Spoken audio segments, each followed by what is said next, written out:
26,000 লোকের চাকরি চলে গেল। দিদিমণি, তারা বাঙালি ছিলেন না? তাদের তো আপনি ফাঁসিয়েছেন। যোগ্য আর অযোগ্য এই দুটো নাম আলাদা করে দিলে তাদের এই কষ্টের মধ্যে পড়তে হতো না। প্রতিদিন নবান্ন অভিযান, প্রতিদিন দিল্লিতে যারা চিৎকার করছে, কারা অযোগ্য, কারা ঘুষ দিয়ে চাকরি পেয়েছে, মুখ্যমন্ত্রী নাম বলতে পারছেন না। আগেকার দিনে মহিলারা ভাসুরের নাম, শ্বশুরের নাম মুখে আনতো না। মমতা বন্দ্যোপাধ্যায় তাই যারা ঘুষ দিয়েছে তাদের নাম মুখে আনতে পারছেন না, আর গান করছেন তেরে মেরে বিচ মে কেসা হে বন্ধন অনজানা।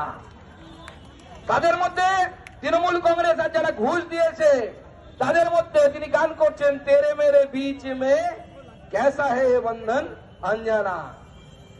এখন বাংলার জনগণ বুঝে গেছে অনজানা বলে, অজানা বলে কোনো বন্ধন নেই। বন্ধনটা কিসের আমরা জানি। বাপ বাড়ানা ভাইয়া সবসে বড়া রুপাইয়া, এই বন্ধন আপনার আছে ওদের, তাদের সাথে। তারা টাকা দিয়েছে তাই তাদের নাম মুখে নেওয়া যাবে না।